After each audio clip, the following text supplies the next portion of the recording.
Assalamualaikum warahmatullahi wabarakatuh. Di sini kami akan menjelaskan pembagian tugas dari masing-masing anggota kelompok di kelompok 5 analisis perbandingan sarana kesehatan di tiap provinsi di Indonesia. Kebetulan di sini anggotanya ada saya, sebentar. Ada saya, M. Surgi Mestiar, ada Elisa Tisha Nugraha, dan FX Novrianika Widianto. Di sini pembagiannya yang pertama, Surya mencari data dan melakukan analisis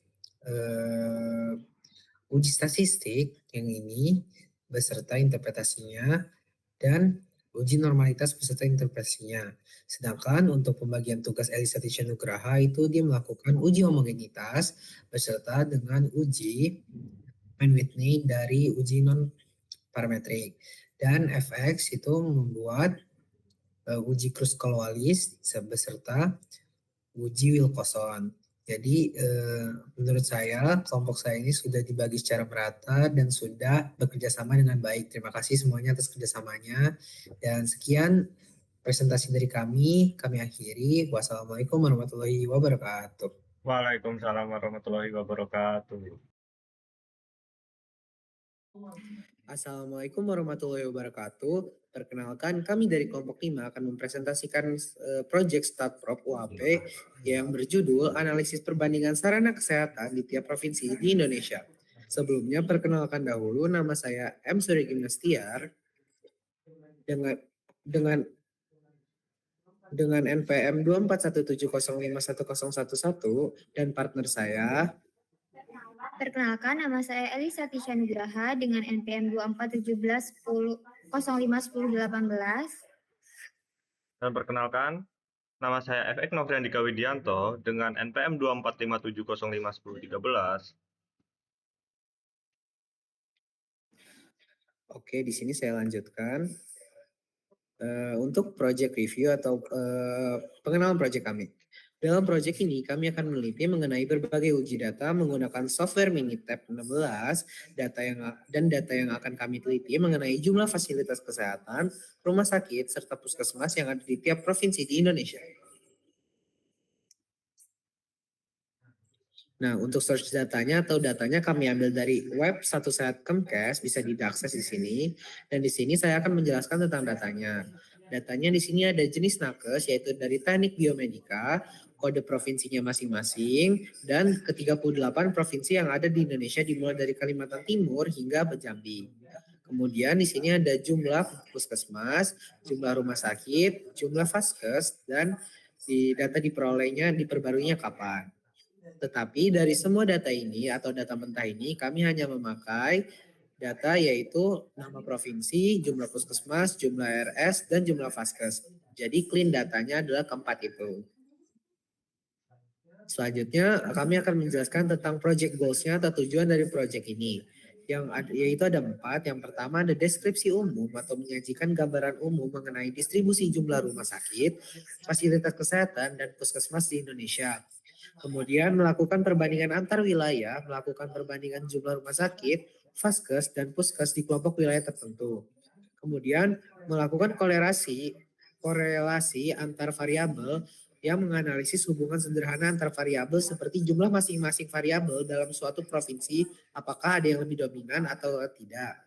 Dan yang terakhir, untuk mengevaluasi kebutuhan fasilitas, mengevaluasi apakah fasilitas yang ada cukup dibandingkan dengan potensi kebutuhan. Selanjutnya untuk project step-nya atau langkah-langkahnya, yang pertama ada uji statistik agar data dapat terlihat statistik deskriptifnya, dan yang kedua cek uji normalitas agar memenuhi syarat ANOVA, ketiga lalu uji homogenitas agar memenuhi syarat ANOVA juga, dan jika datanya tidak normal maka kita akan melakukan uji non parametrik, sedangkan kalau misalnya datanya normal kita akan menguji ANOVA. Nah, di sini kami akan menjelaskan jenis datanya. Yang pertama ada data numerikal yaitu jumlah puskesmas, jumlah rumah sakit, dan jumlah fasilitas kesehatan. Sedangkan data kategorikalnya ada nama provinsi dan pulau. Nah, yang pertama kita akan membahas tentang uji statistik. Setelah digunakan dalam software Minitab, kita mendapatkan statistik di sini, yaitu total datanya ada 38, meannya masing-masing ada 504,4 dari Puskesmas, dari RS ada 1520 atau 1520 rata-ratanya, dan jumlah Vaskes yang ada di seluruh Indonesia ini ada rata-ratanya 469. Terus standar deviasinya segini, variansinya juga banyak. Mediannya nilai tengah dari Puskesmas itu jadi 373,5. Jumlah RS mediannya 858 dan jumlah Vaskes 242. Dan skewness-nya ada di 163, 232, 245. Otomatis ini adalah skewness positif. Dan kurtosisnya juga nanti saya akan jelaskan di interpretasi. Nah, di interpretasinya Indonesia memiliki 38 provinsi sehingga datanya memiliki jumlah N sama dengan 26 buah. Dari ketiga data numerik yang ada atau data dari jumlah RS, jumlah Vaskes dan jumlah Puskes itu berjumlah 504 unit, jumlah RS 1.520 unit dan jumlah Vaskes 469 unit.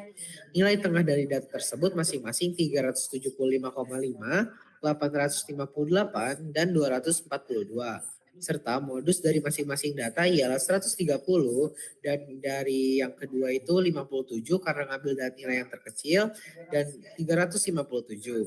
Serta standar deviasinya 431,3, 1997, dan 707. Kemiringan data atau skewness menunjukkan hasil positif yaitu condong ke kanan yang berarti rata-rata data lebih besar dibandingkan median dan modus data. Hingga kurtosisnya data masing-masing berada di 2,25 atau itu namanya Platy-Quirk yang menunjukkan data mendekati distribusi nol. Namun lebih mendatar sehingga distribusi lebih menyebar untuk Puskesmas. Sedangkan untuk yang RS dan Vaskes itu menunjukkan leptokurtik, menunjukkan bahwa puncak data sangat tinggi atau tajam, beroutlier signifikan, dan mayoritas nilai mengumpul di tengah. Nah, kemudian uji yang kedua, kita akan melakukan uji normalitas agar memenuhi syarat uji ANOVA. Di sini kami sudah melakukan uji normalitas, bisa dilihat di sini titik-titik merahnya, dan kita akan fokus ke p-value-nya. Puskesmas, ini uji normalitas rumah sakit, dan ini uji normalitas fasilitas kesehatan. Lanjut, interpretasi datanya terlihat dari ketiga gambar tersebut bahwa p-value-nya kurang dari 0,05. Sehingga datanya berarti menolak H0 yang berarti pula distribusi datanya tidak normal. Hal ini menunjukkan data yang kami ajukan tidak dapat diuji ANOVA, namun masih dapat diuji dengan metode non-parametrik yang nanti akan dijelaskan oleh kawan saya. Lanjut, presentasi ini akan diambil alih oleh kawan saya, Tisha.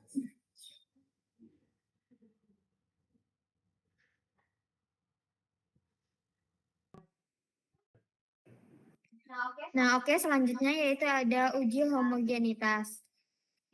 Uji homogenitas adalah salah satu metode pengujian dalam statistika untuk mengetahui apakah dua atau lebih sampel dari populasi yang berbeda memiliki distribusi variansi atau karakteristik yang sama. Nah, ini yang pertama kita uji homogenitas pada Puskesmas, yang dimana kita dapatkan hasil pada kota Lavenes-Tex ini. Yang pertama yaitu tes statistiknya didapatkan 12,44 dan p-value-nya adalah 0,000. Lalu yang selanjutnya yaitu uji homogenitas rumah sakit. Di sini kita dapatkan pada kota Lavenes-Tex-nya tes statistiknya yaitu 4,80 dan p-value-nya adalah 0,002. Terus yang terakhir ada uji homogenitas fasilitas kesehatan. Kita dapatkan pada Lavenes-Tex-nya ini teks statistiknya yaitu 4,15 dan p-value-nya adalah 0,005. Oke, dari ketiga uji coba tersebut, kita dapat interpretasikan bahwa p-value pada kota Lavenes-Tex-nya pada ketiga gambar tersebut menunjukkan bahwa p-value-nya kurang dari 0,05, sehingga datanya berarti menolak H0 dan menerima HA, yang berarti pula distribusi datanya tidak homogen. Hal ini menunjukkan bahwa Data yang kami ajukan tidak dapat diuji ANOVA-nya, namun masih dapat diuji dengan metode non-parametrik. Yang pertama, kita akan uji non-parametrik yang pertama yaitu uji Mann-Whitney. Uji Mann-Whitney disebut juga dengan uji U. Digunakan untuk menguji perbedaan karakteristik dari dua sampel yang saling bebas atau independen ketika data tidak berdistribusi normal. Yang pertama yaitu kita uji Mann-Whitney antara rumah sakit dan vaskes, yang dimana kita dapatkan mediannya yaitu 857,5 dan untuk vaskesnya itu 241,5. Terus selanjutnya kita uji puskes dan vaskes, yang dimana mediannya didapatkan yaitu 373,5 untuk puskes dan vaskesnya 241,5. Lalu selanjutnya kita uji pada RS dan puskes, yang dimana RS mendapatkan median 857,5 dan puskesnya 373,5. Dan di sini kita dapat lihat gambarnya untuk grafiknya. Untuk plot RS itu kita mendapatkan p-value-nya kurang dari 0,005 dan yang untuk puskes juga kurang dari 0,05 dan yang untuk vaskes juga p-value-nya kurang dari 0,005. Nah, dari ketiga gambar tersebut dan ketiga gambar grafik yang telah kita uji coba, kita dapat menginterpretasikan yang pertama, untuk hasil uji Mann-Whitney antara puskes dan vaskes menunjukkan bahwa terdapat perbedaan signifikan antara puskes dan vaskes dengan nilai P-nya kurang dari 0,05. Median puskes lebih tinggi dibandingkan dengan vaskes. Ini menunjukkan bahwa distribusi puskes lebih besar daripada vaskes. Terus yang kedua itu untuk hasil uji Mann-Whitney antara RS dan vaskes. Itu menunjukkan bahwa terdapat perbedaan juga yang signifikan antara RS dan vaskes dengan nilai P-nya kurang dari 0,0001. Median RS jauh lebih tinggi dibandingkan dengan vaskes. Ini menunjukkan bahwa distribusi RS lebih besar daripada vaskes. Terus yang terakhir yaitu untuk hasil uji Mann-Whitney antara RS dan puskes. Kita dapatkan bahwa menunjukkan bahwa terdapat perbedaan yang signifikan juga antara RS dan vaskes dan puskes dengan nilai P-nya kurang dari 0,01. Median RS jauh lebih tinggi dibandingkan dengan puskes. Ini menunjukkan bahwa distribusi RS lebih besar daripada puskes. Lalu selanjutnya akan dilanjutkan oleh teman saya. Oke, selanjutnya kita di sini akan menguji non-parametrik yaitu uji Cruz-Wallis atau juga disebut uji H. Digunakan untuk menguji perbedaan karakteristik dari 3 atau lebih sampel yang saling bebas atau independen. Ketika data tersebut tidak berdistribusi normal, uji ini merupakan alternatif dari non-parametrik untuk on-way ANOVA. Untuk selanjutnya adalah uji non-parametrik Cruz-Wallis. Uji untuk Cruz-Wallis test jumlah rumah sakit versus pulau, kita mendapatkan parameter average rank yaitu 19,5 dan untuk Cruz-Wallis test jumlah puskesmas versus pulau kita mendapatkan average rank 19,5 juga. Lalu untuk jumlah fasilitas kesehatan versus pulau, overall rank kita juga mendapatkan 19,5.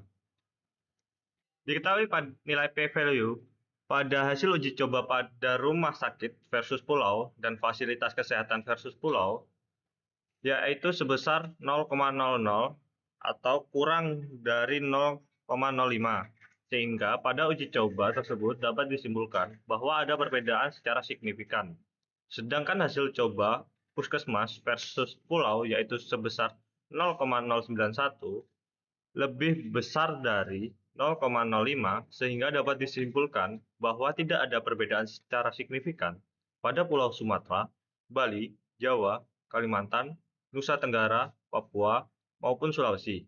Oke, untuk uji selanjutnya yaitu uji non-parametric Wilcoxon. Uji Wilcoxon digunakan untuk menguji perbedaan karakteristik dari dua sampel berpasangan atau berhubungan atau dependent ketika data tidak berdistribusi normal. Untuk probability plot of factors, kita mendapatkan mean 469,3 dan p-value kurang dari 0,010.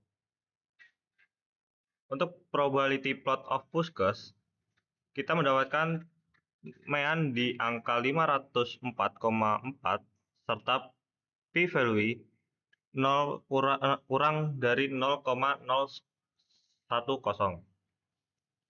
Untuk probability plot of RS, kita mendapatkan angka mean di angka 1520 dan p-value dikurang dari 0,010.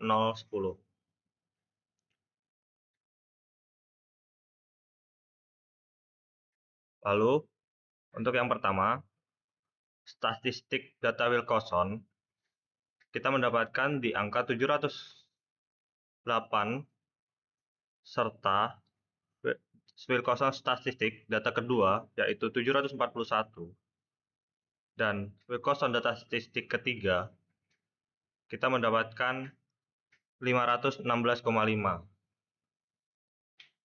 Dengan setiap perbedaan di data Wilcoxon, lalu kita mendapatkan estimated median yaitu perbedaan setiap data yang kita tes. Oke, untuk data Wilcoxon, kita mendapatkan estimated median, yaitu perbedaan yang kita uji dari setiap data, antara kedua data. Untuk data Wilcoxon pertama, estimated median, kita mendapatkan 559. Untuk Wilcoxon kedua, kita mendapatkan angka 712. Untuk data Wilcoxon ketiga, yaitu 120,5. Uji coba. Oke, selanjutnya. Untuk hasil uji Wilcoxon menunjukkan bahwa terdapat perbedaan signifikan antara median data dengan nilai P kurang dari 0,001. Median yang diestimasi adalah 559, yang menunjukkan bahwa data memiliki kecenderungan yang signifikan berbeda dari 0. Untuk hasil uji Wilcoxon 2 menunjukkan bahwa terdapat perbedaan signifikan antara median data dengan nilai P kurang dari 0,001.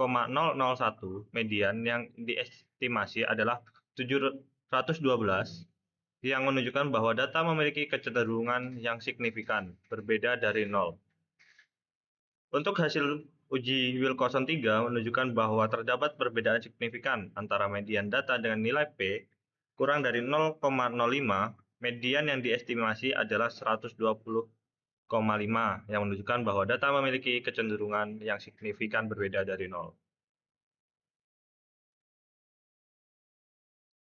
Data fasilitas kesehatan di Indonesia menunjukkan distribusi yang tidak normal dan tidak homogen, sehingga analisis dilakukan dengan metode non-parametrik.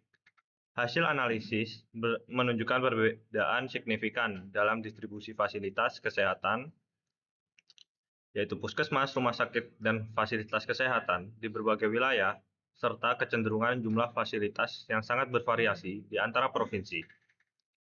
Median rumah sakit lebih tinggi dibanding vaskes dan puskesmas, menandakan konsentrasi rumah sakit yang lebih besar. Pemerintah sebaiknya fokus pada pemerataan fasilitas kesehatan dengan menambahkan puskesmas dan vaskes di wilayah yang kekurangan, khususnya di luar Pulau Jawa. Selain itu, diperlukan pengumpulan data yang lebih lengkap dan berkualitas untuk analisis mendalam, serta penggunaan metode non-parametrik yang optimal untuk data yang tidak normal atau homogen. Oke. Sekian presentasi dari kelompok saya.